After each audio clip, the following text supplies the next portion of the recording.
معاشرت لاؤ، ماں باپ کے پاؤں دھو کے پیو۔ ماں باپ تمہاری جنت ہیں، ماں باپ تمہاری جہنم ہیں۔ ماں باپ کو ٹیڑھی نظر سے دیکھا تو جہنم، اچھی نظر سے دیکھا تو جنت۔ کیا کمال ہے، قربان جائیں۔ میرے نبی نے کہا جب بیٹا ماں باپ کو محبت سے دیکھتا ہے، ماں کو دیکھے یا باپ کو دیکھے، تو اس کے لیے ایک حج کا ثواب لکھا جاتا ہے۔ اور ماں باپ جب اولاد کو ان کی خدمت کی وجہ سے محبت سے دیکھتے ہیں تو بیٹے کو غلام آزاد کرنے کا ثواب لکھا جاتا ہے۔ اللہ کے نبی نے فرمایا، بھائی بولو، اللہ کے راستے میں خرچ کرنے سے بھی زیادہ افضل خرچ کون سا ہے؟ اللہ کی راہ میں 1 روپیہ خرچ کرو 7 لاکھ کا ثواب ملتا ہے۔ تو آپ نے فرمایا اللہ کی راہ میں خرچ کرنے سے بھی زیادہ افضل کون سا خرچہ ہے؟ تو صحابہ نے کہا جی اللہ کو پتا، آپ کو پتا۔ تو آپ نے فرمایا بیٹے کا ماں باپ پہ خرچ کرنا اللہ کی راہ میں خرچ کرنے سے زیادہ افضل ہے۔ اب میرے تو مر گئے، تمہارے زندہ ہیں تو کچھ کر لو، مر گئے تو بس پھر ہاتھ ہی ملتے رہ جاؤ گے۔ پر وہ بھی اب کسی کو توفیق نہیں ہوتی کہ کوئی افسوس اور غم ہو کہ کتنی بڑی دولت سے میں محروم ہو گیا۔ آپ جنت میں تشریف لے گئے تو قرآن کی تلاوت سنی۔ آپ نے کہا یہ کون تلاوت کر رہا ہے؟ کہا جی نعمان بن حارثہ۔ نعمان بن حارثہ تو مدینے میں بیٹھا ہوا ہے اور اس کی تلاوت جنت میں کیسے جا رہی ہے؟ کہا جی ماں کا فرما بردار ہے، اس کی وجہ سے اس کی تلاوت جنت میں بھی آتی ہے۔ کہ تم نے اتنے لاؤڈ سپیکر لگائے ہوئے ہیں پھر بھی لوگوں کو پوری طرح باہر والوں کو سنائی نہیں دیتا ہوگا، اور نعمان اپنے گھر میں بیٹھ کے تلاوت کرتا اور آواز جنت تک جاتی ہے۔ کیا چیز لے گئی؟ نہ جہاد، نہ تبلیغ، نہ نماز، نہ صدقہ، نہ تہجد، نہ علم، نہ حدیث، نہ تفسیر، نہ کیا چیز لے گئی؟ ماں کی خدمت نے آواز کو جنت تک پہنچا دیا۔ کیسی خدمت کرتے تھے؟ ماں کے کپڑے دھوتے، ماں کی روٹی پکاتے، ماں کو نوالے بنا کے کھلاتے۔ ہمارے ماحول میں کیا ہے کہ میں اپنی بیوی سے کہتا ہوں میری ماں کی خدمت کر، میری بیوی کے ذمے نہیں میری ماں کی خدمت۔ اگر وہ کہے میں نہیں کر سکتی تو اسے نافرمان بیوی نہیں کہا جا سکتا۔ میری خدمت نہ کرے تو نافرمان ہے، میری ماں کی خدمت نہ کرے تو نافرمان نہیں ہے۔ اسے میری ماں نے نہیں جنا، مجھے میری ماں نے جنا ہے، میرے ذمے اپنی ماں کی خدمت ہے۔ تو نعمان بن حارثہ کپڑے دھوتے، روٹی پکاتے، سالن پکاتے، نوالے بنا کے کھلاتے، تیل لگاتے، کنگھی کرتے، جوئیں نکالتے، اور ماں کوئی حکم سناتی اور سمجھ میں نہ آتا تو دوبارہ نہیں پوچھتے تھے اماں کیا کہا، باہر نکل کے خادمہ کو بلاتے، کہتے میری ماں نے کیا کہا تھا تو بتا، مجھے سمجھ میں نہیں آیا۔ ادب کی وجہ سے ماں سے دوبارہ پوچھتے نہیں تھے۔ اور میرے بھائیو، ماں باپ کی قدر کرو۔ موسیٰ علیہ السلام نے پوچھا یا اللہ میرا جنت کا ساتھی کون ہے؟ اللہ تعالیٰ نے کہا فلاں قصائی۔ موسیٰ اور قصائی میں کیا جوڑ ہے؟ موسیٰ علیہ السلام گئے تو ایک قصائی ایسے بیٹھا ہوا گوشت بیچ رہا ٹوٹے کر کے۔ شام ہوئی، اس نے تھیلا کندھے پہ لٹکایا، گوشت کا ٹکڑا ڈالا، گھر کو چلا۔ موسیٰ علیہ السلام بولے میں بھی آ جاؤں تیرے ساتھ؟ اسے نہیں پتا یہ موسیٰ ہیں۔ کہا آ جاؤ بھائی۔ گھر میں گیا، انہیں جا کے گوشت کے ٹوٹے چھوٹی چھوٹی بوٹیاں بنائی، ہانڈی پہ چڑھایا، آٹا گوندھا، سالن تیار ہوا، روٹی پکائی، تیار کٹ کے ٹرے میں رکھ کر ایک بڑھیا عورت بیٹھی جس کو الٹے ہاتھ کندھے کا سہارا دے کر ایسے بٹھایا، پھر اپنے سیدھے ہاتھ سے نوالے بنا کے اس کے منہ میں ڈالتا رہا، کھلاتا رہا، پھر اس کا منہ صاف کیا، اس نے کچھ بڑبڑا کے کہا، پھر اس نے اس کو لٹا دیا۔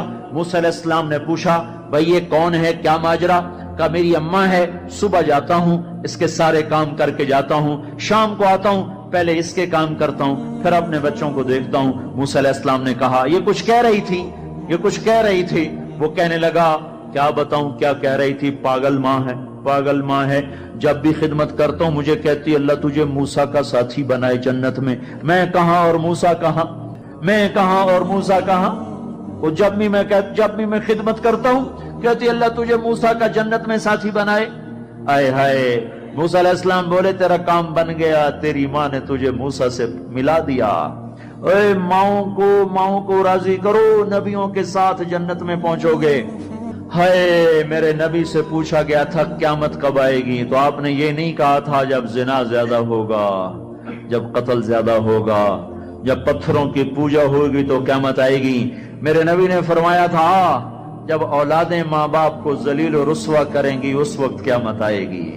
جب ماں باپ سے ایسے بات کریں جیسے نوکروں سے کی جاتی ہے تو اس وقت قیامت آئے گی۔ جب ماں ڈر رہی ہو کہ میرا بیٹا کہیں بدتمیزی سے مجھ سے بات نہ کرے، جب باپ ڈر رہا ہو کہ کہیں میرا گریبان نہ پکڑ لے تو سمجھو قیامت آ گئی. اور اللہ کے نبی نے فرمایا جس نے ماں باپ کو ستایا اس پہ اللہ کی لعنت، فرشتوں کی لعنت، زمین آسمان کی لعنت. نہ نماز قبول ہے، نہ روزہ قبول ہے، نہ حج و زکوٰۃ قبول ہے. ہائے ہائے، میں ایک شہر میں گیا، ایک نوجوان میرے پاس آیا کہ میرے باپ نے میرے اوپر زیادتی کی ہے، میری سناؤ. سنتے سنتے پتہ چلا کہ اس نے اپنے باپ کے خلاف عدالت میں کیس کیے ہوئے ہیں. میں نے کہا بیٹا تو جلدی سے چلا جا، تو شکر کر تیرے اوپر آسمان نہیں ٹوٹا، زمین نے تجھے نہیں نگلا، تیرے اوپر کوئی آگ کا کوڑا نہیں برسا، اور اللہ نے ابھی تک تجھے درگزر کا معاملہ کیا ہوا ہے. تو بیٹا ہو کر باپ کے خلاف کیس کر رہا ہے. صرف تو نہیں رگڑا جائے گا، وہ وکیل بھی رگڑا گیا جس نے تیرا کیس تیار کیا، اور وہ گواہ بھی رگڑے گئے جنہوں نے گواہی دی. ارے ظالم، بیٹا ہو کر باپ کے خلاف تو کیس کرتا ہے. تو میرے بھائیو، اپنے ماں باپ کی خدمت کر کے جنت لے لو، جنت بنا لو. یہ جہان بھی سنورے گا، اگلا جہان بھی سنورے گا. ایک نوجوان تھے، ان کا نام ہے کلاب. وہ گئے اللہ کے راستے میں. ماں باپ تھے بوڑھے، ضعیف، ہاتھ بھی کامتے تھے. تو ان کے باپ نے کہا بیٹا جب تو بچہ تھا ہم نے تجھے پالا، جب ہمارے ہاتھ کانپنے لگے نہ تیری ماں مجھے گلاس پکڑا سکے نہ میں خود پی سکوں، تو ہمیں چھوڑ کے چلا گیا. یہ اشعار جب حضرت عمر کو پہنچے تو انہوں نے فوراً آدمی بھیج کر اس بچے کو بلوایا اور مسجد میں کھڑے ہو کر ان کا کوڑا تو مشہور تھا نا، کوڑا اٹھا کے مار مار مار اس کا حلیہ بگاڑ دیا. کہ بوڑھے ماں باپ کو چھوڑ کے جہاد میں جاتے ہو، بوڑھے ماں باپ کو چھوڑ کے جہاد میں جاتے ہو، مار مار، جب تک تیرے ماں باپ زندہ ہیں تو اس گھر سے قدم نہیں نکال سکتے.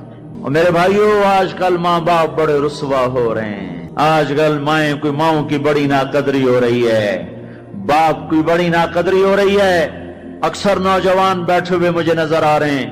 میں تمہیں اللہ رسول کی محبت کا واسطہ دیتا ہوں، میں تمہیں اللہ کا واسطہ دیتا ہوں کہ اپنی ماؤں کو، اپنے باپ کو راضی کرو. ہاں، نافرمانی کی بات کہیں، ماننا نہیں، گستاخی بھی نہیں کرنی. پچھلے سفر میں ایک نوجوان آیا، کہا جی داڑھی رکھتا ہوں، ماں بھی کہتی شیو کراؤ، باپ بھی کہتا ہے شیو کراؤ. میں نے کہا نہیں نہیں نہیں نہیں نہیں، بالکل نہیں اطاعت کرنی اس میں ماں باپ کی، لیکن گستاخی پھر بھی نہیں کرنی، گستاخی بھی نہیں کرنی، اطاعت بھی نہیں کرنی.